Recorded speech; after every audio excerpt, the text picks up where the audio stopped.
bit of winter hay. Start getting little by little.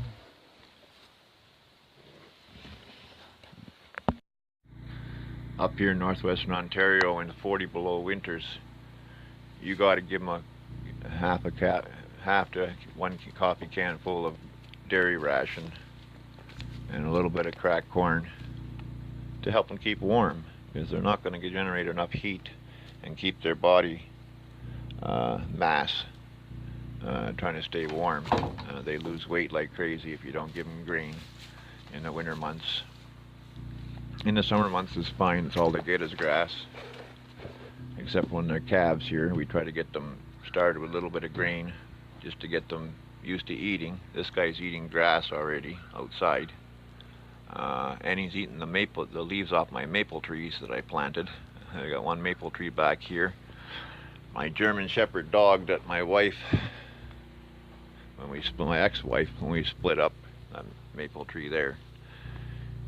I had a German Shepherd and she was the best dog going. You could take a 1-inch rock and put an X on it and throw it back in the bush as far as you could, and she wouldn't come out until she had that rock. Well, she used to like to lay on top of the snowbank, so I used to push the snow right to this tree with the snowplow.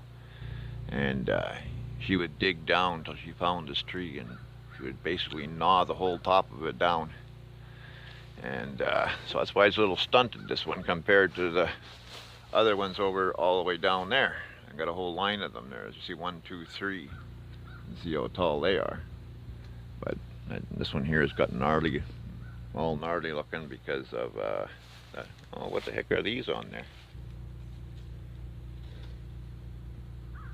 Huh. They're hard. Huh. I've never seen them on there before.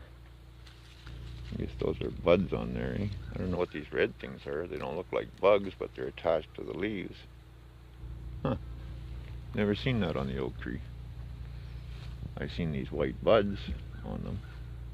But anyway, that German Shepherd, she used to she used to dig down in the snowbank. They used to bury it in the snow to protect it, being the driveway comes right to where I'm standing here. And when we separated, she stole the dog to town and she put it on a 3/8 chain there, and that she had never been on a chain in her life. And because where she was staying at her mother's place, her mother's place, her mother had a 6-foot fence all around the property, and she would jump right over that fence like nothing, because she could jump right in the back of my 5-ton dump truck. And so that fence meant nothing to her. So she tied it up with this 3/8 chain, and it just kept lunging on that chain until it dislocated its hips, and she had to have it put down. That's how cruel she is. On top of taking everything I ever worked for in my life, you know, and I've had to basically survive on just my disability pension from breaking my back, which is peanuts to survive on. And yeah, I live here without hydro. There's hydro line there, but it's disconnected. It has been disconnected for 3 years, because I can't afford the $2,800 that they want to hook it up again.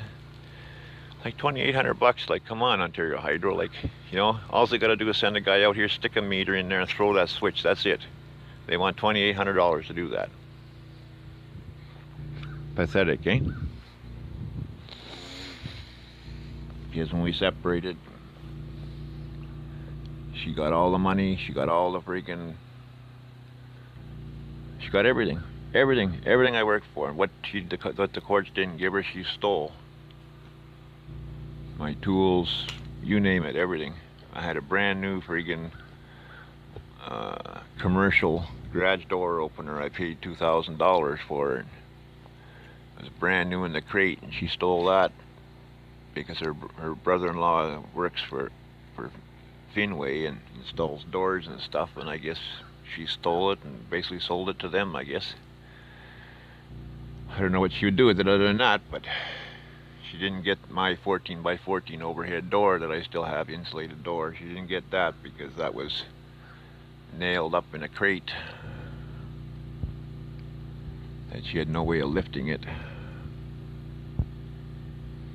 but she basically got everything I owned all that from all my life. Like, I owned this property from back when I was 18 years old, and she got a court order to sell it, and it went on the market for $95,000, and it was only had to be on the market for 4 weeks, and it didn't sell in that 4 weeks, and she went and turned around and put it on the market again without a court order, and then she got an anonymous offer for $20,000, and she accepted it, and the judge awarded that that could be taken. So I had to get my mother to counter offer, and then I got a court order that she had to accept it. So until I can pay my mother back, it's in her name.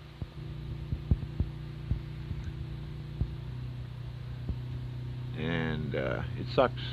That's what women do to you. So that's why I've been alone since 2006. I don't have anybody in my life, just my dog Emma, and that's it. This has been my paradise since I was 18 years old. It was all bush here. There was nothing here when I bought this property.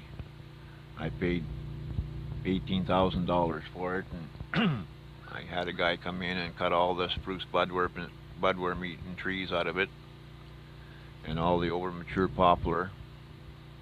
And then I planted 20 or 25,000 seedlings. And I brought a D8 in, and I stripped all the stumps out on, probably 60% of the property. And I reseeded it all into pastures. And I did a well, and I brought the hydro in, and I put the hydro service in that shed over there. And then when we got married, we picked up that old mobile home. And the plan was to build a house in 5 years. And before I married her, I told her, "You're a city girl, and I don't want you coming to me in 2 or 3 years wanting to move to town, because it's not going to happen." And I said, "That's the only condition I'll marry you." And she asked me to marry her. "Oh yeah, I love it out here, I love it out here." Well, not even 2 years later, she was trying to get me to go look at houses in town. And then at the 8-year mark, I caught her cheating with the owner of, with Scott, out at the owner of Thousand Lake Resort in Upsala, Ontario. And that was the end of our marriage. And here's to you, Diane. You just let karma get you. And I think it's doing a darn good job so far. Okay guys, thanks. Have a great day. Yeah, my line's just right in the bottom of that ditch, and then that brush is all got to be cut right alongside my driveway here.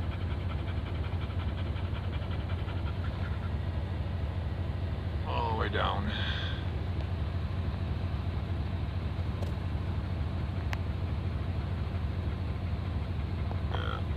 My driveway's there. And line's about 20 feet off the gravel to the left. You can see I brushed all this out up in here this morning, all the way up on top of the hill there, a few hundred feet.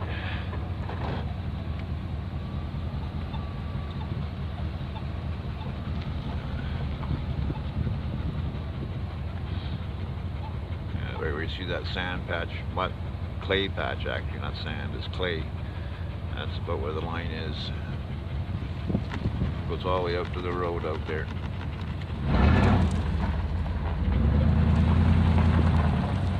A little hard driving at 4 low here, doesn't want to turn. Oh.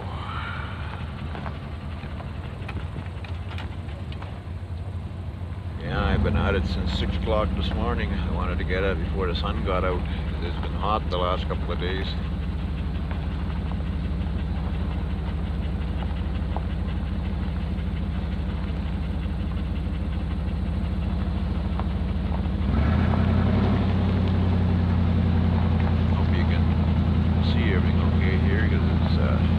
Washed out on my screen here.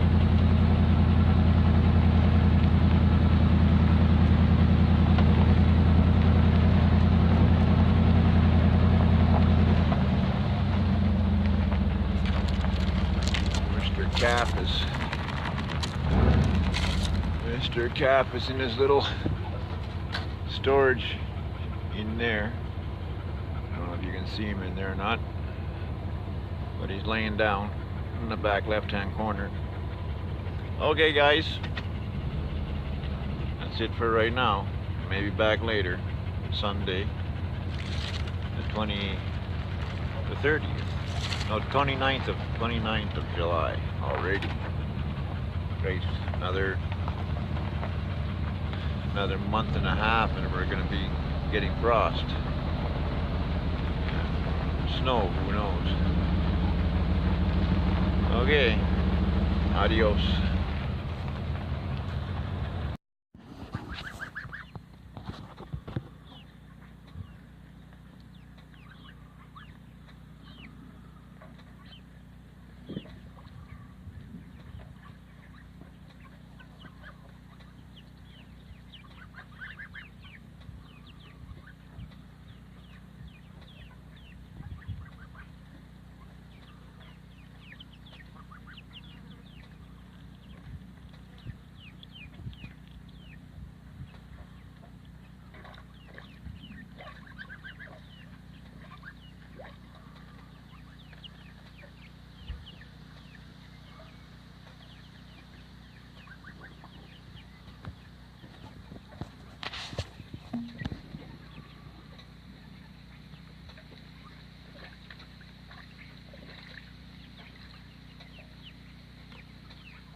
What are you guys mooing about? I just gave you your feed. We have another baby coming this week.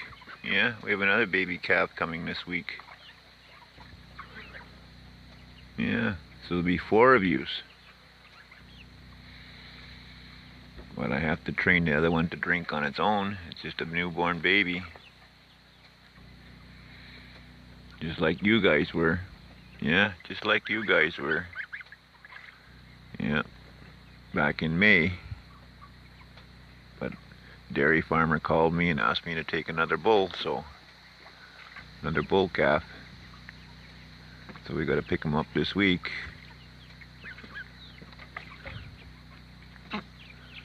He's not having much luck this year getting heifers. There's been a lot of bulls, which is good for me. And ducks and geese are taking their turns bathing themselves. You're gonna come out now?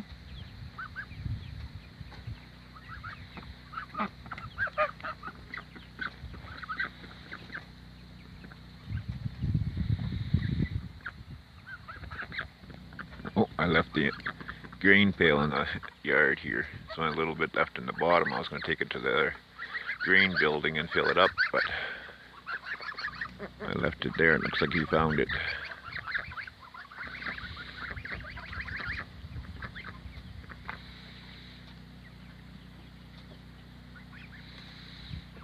Let's That's the youngest one, so he gets shortchanged quite often, so I'll let him have it. There's not much in there.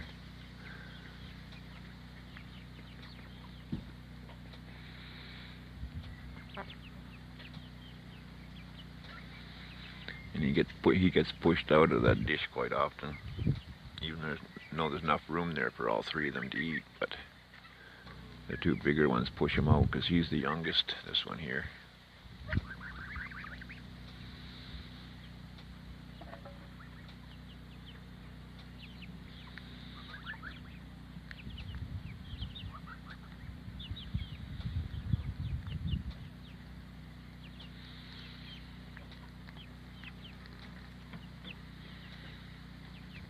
I think today is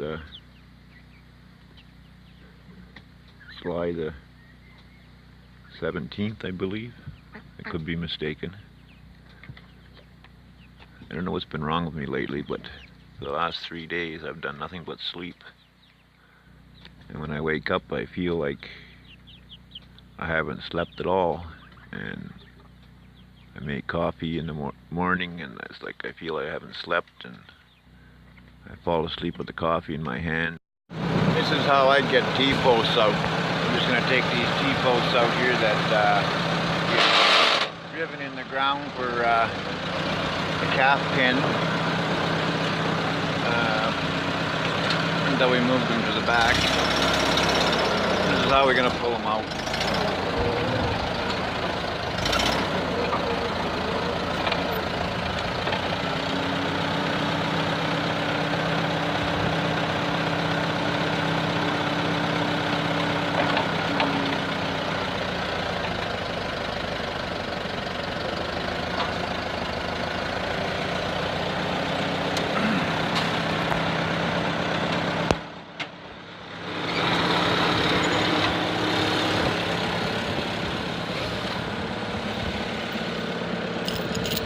They're only in the ground about 2.5 feet. They're 6 foot T-posts.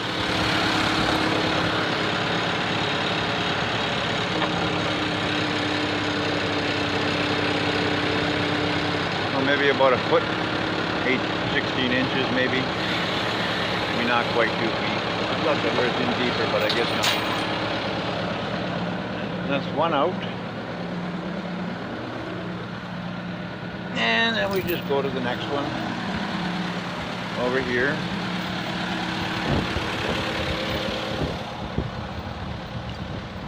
Put the plate clamp on there like that.